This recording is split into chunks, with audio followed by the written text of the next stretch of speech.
From Super League to Olympic distance to age group world records to Kona. Go longer with the right fuel at the right time with SFuels.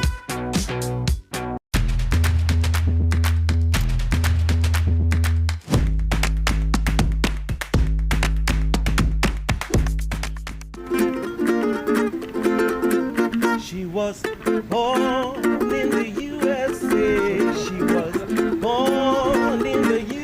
She swam, bike and ran in the Kona sun. She swam, bike and ran in the Kona sun. Now it's breakfast with Bob. Man, everybody! Our next guest, your 2022 Ironman World Champion, Chelsea Sodaro. Has it sunk in? I don't think so. I think I probably just need to go back to Reno, Nevada, and take a minute by myself, and then maybe it'll hit me then. Is your phone blown up a little bit? It's a little nutty, yeah. So, what blows me away is that you really didn't do your first triathlon until 2017? Yeah, I did my first triathlon in 2017. It was a little sprint distance in Claremont, Florida. They have those elite development, that elite development series to get your professional card, and what a ride. And you came from track and field. And what was your specialty? That's right, yeah, I ran at UC Berkeley, and then I competed professionally. Professionally is probably a loose term for what I was maybe doing on the financial side of it. But I was a 5K runner primarily. I would drop down to the 1,500 and mile, and I started dabbling in the 10K towards the end of my career there. But the 5K was my sweet spot. PR? 15:10. 15:10. Yeah, wow, was right. So a lot of times runners, they get injured, right? Sometimes over and over and over again. Was that an issue for you? Absolutely, yeah. I had my first major injury my freshman year of college. I broke my navicular bone in my foot, had a major surgery with a bone graft and screws and the whole deal, and I was so naive. I had no idea what that meant, but oftentimes it's a career-ending injury. You could never run in spikes again. No blood flow. Exactly. So I'm super fortunate that healed pretty well. It was a long journey to return to fitness and full health. It honestly took me until my senior year of college to really find my stride again. But I struggled with injuries through my entire career. And most runners do, because a lot of the thought is, you want to run fast, you run. Don't do anything else. Right. I think for all of us endurance athletes in running and triathlon, we have this more is better mindset oftentimes, and it's hard to get away from that and really kind of trust your talent and ability, and So when you moved, you didn't necessarily move to triathlon. You were just cross-training more, and was it your husband Steve who said, you know what, you could be good at this because you are a good swimmer, and we can figure out the bike. And you would just watch Gwen Jorgensen win the Olympic gold in triathlon, and she was a swimmer and runner in college. She didn't know how to clip in, was falling over stoplights when she first started. Exactly, yes. One of my coaches at UC Berkeley was a teammate of Gwen's at Wisconsin. And so I was hearing all about Gwen's move to triathlon and obviously following her success, and was so impressed by her performances and also the way she carried herself. She's just the consummate professional, and so was merely a fan. And my husband Steve, while we were watching the Rio Olympics, actually, he said, you should try that. I think you'd be good at it. You're injured all the time. You're always in the pool, and you know how to ride a bike, so let's try it. And I just laughed at him. I thought it was the most ridiculous idea, but we were living in Flagstaff, Arizona at the time, kind of a distance running mecca, and he got me a frame from his sister and got a bike built up for me. And my husband is a sub 4 minute miler, so he's an incredible athlete himself, and we would go out on the roads of Flagstaff, and I would just hang on to his wheel for as long as I could, and he would try to draw me at the end of every single ride, and I was like tasting blood in the back of my throat, just like crushing myself. But it was the first time that I felt that similar kind of runner's high that I would get, and so I started to get obsessed with this idea of trying triathlon. Ended up kind of trying out for a professional squad, and when I dropped down to sea level to ride with some ITU athletes, I thought, I'm actually like pretty good with this. I can kind of hang with them. Maybe this is a possibility. So was the thought then maybe be like Gwen, go to the Olympics? I've got the running background. Absolutely. I think it's so easy as a runner. You look at the splits that they're doing in triathlon, and you're like, I could do that. No, it's not a big deal to run 34 minutes or whatever when I, run 32 minutes in a 10K on the track. But you really have no idea what running off the bike is like until you do the real thing. But initially, my goal was to try and make an Olympic bid in triathlon. And then you moved to longer distance and had success right away? I did. I was part of an ITU squad for about a year and a half, and I had some success there, but I really wasn't enjoying the lifestyle. You're on the road for half the year. You're always at training camps. I was in my late 20s at this point, married. My husband and I were living apart, and I actually won a World Cup in Mexico. And I'm down there. I'm totally by myself. I crossed the finish line in first, and I've been working so hard for this result.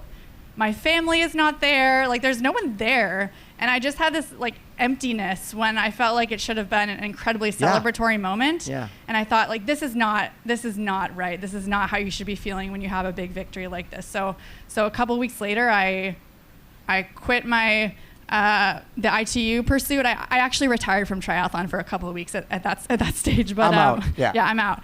But I decided to give 70.3 a go, and I immediately fell in love with the training and the racing. Exactly. And because it's so pure. It's just you against you out on the course. You can be friends with the other women, because at the end of the day, they don't really affect your race to a certain degree, but not like in the ITU.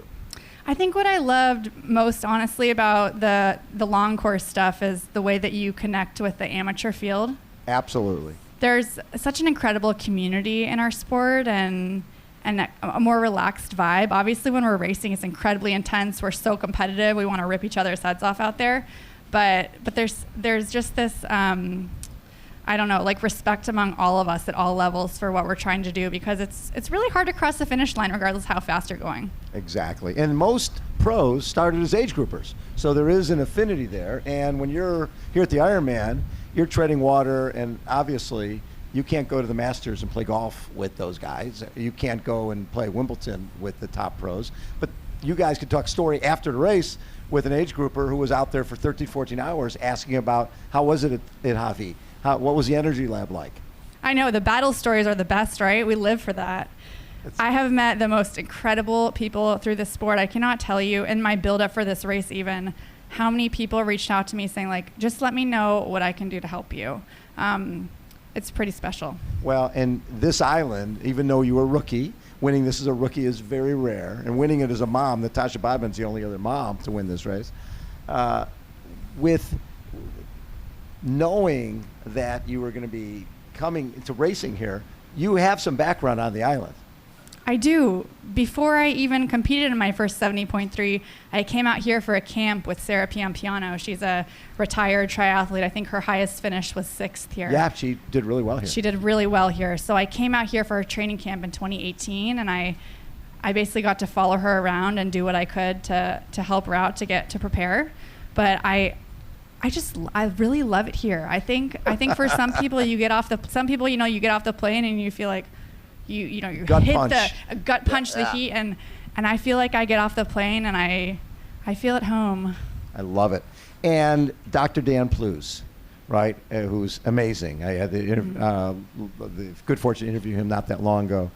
But you had just started to work with him, and then you're pregnant, and you have to break the news. But you were a little concerned he was going to go, well, I can't work with you now. My husband and I decided to try and start a family in the summer of 2020 in the middle of the pandemic. And we also decided to make a coaching change at that time. So I was interviewing various coaches and decided that Dan would be the best fit. And I thought that, we had very similar goals, very similar values, and he really sold me on his experience here, actually, as age group world champion. And he beat Danielle Lariffe. Well, that's what he told me when we chatted the first time. He said, hey, I know exactly what you need to do to win here, because I went basically the same time as Daniela. But I called Dan to tell him in the same conversation, actually, I said, Dan, I would really love to work with you. It'd be an honor. I think it's the best fit for me. I have something to tell you, though. I actually just found out that I'm pregnant. I'm 6 weeks along, and I would totally understand if you don't want to take me on. I know this is not what we had originally talked about. Right. And immediately he said to me, that is the best news. Congratulations. I'm so happy for you. What can I do to help? And I think that's really special. I think it speaks to his character and his values and the kind of person that he is. He could have easily said, hey, why don't you just like call me in a year when you're ready. When you're ready, if you ever are ready again. But he was, he's been through this whole journey with me, and I think that's what makes this win so special. That is so cool. And on race day, all of a sudden, because I think, like we chatted last week, you've been, with the races you've had coming in here, what you did in Hamburg, second in Hamburg with a 3-hour marathon, third at the Canadian Open. When I saw you at the Canadian Open, because those are fast people. Those are people who are doing that shorter distance, and you're in the midst of training for this. So that was a little bit of someone's ready to run fast in Kona. Did you feel the same way? My race at Edmonton was really an eye-opener for me. It was the first time that I felt like myself, especially on the run after having my daughter. Yes. Finding my run legs again has been a real challenge. It's been a lot harder than I expected it to be. The run has always been my strength, like my weapon that I could rely on. Yep. And so it's honestly been an emotional challenge for me to not have that. I actually had a horrible swim there. Had a panic attack in the water. Really? I did. I actually considered dropping out during the swim. So this is a lesson for everybody. I would say like 99% of pros think about dropping out in every single race. So you're not alone. Go ahead. Yeah, so I thought about dropping out of the swim. It was abysmal, but I just kind of rode my ride, and I had my best bike probably ever there, and just went out on the run with a positive attitude and ran my way onto the podium. So I knew that I was kind of like back at that point, but I don't know.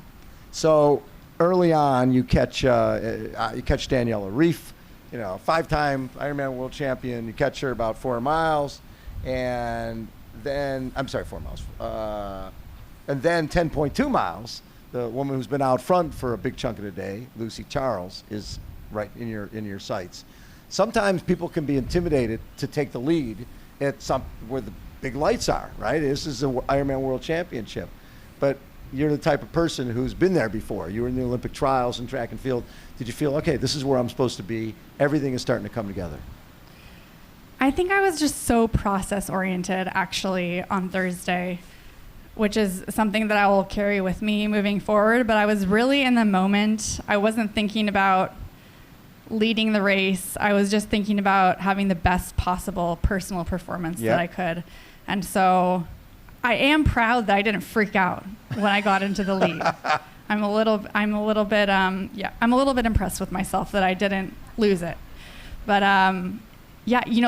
gosh, the ladies are so incredible. I think I passed Fenella, Daniela, and Lucy, and they all said good job when I passed them. Isn't that great? Which I'm not sure that I would do that myself. Like, I'm so competitive, but oh man, what a privilege to be on the course with them. Back in the early days of this event, we had the set of twins named Sylvia and Patricia Puntos.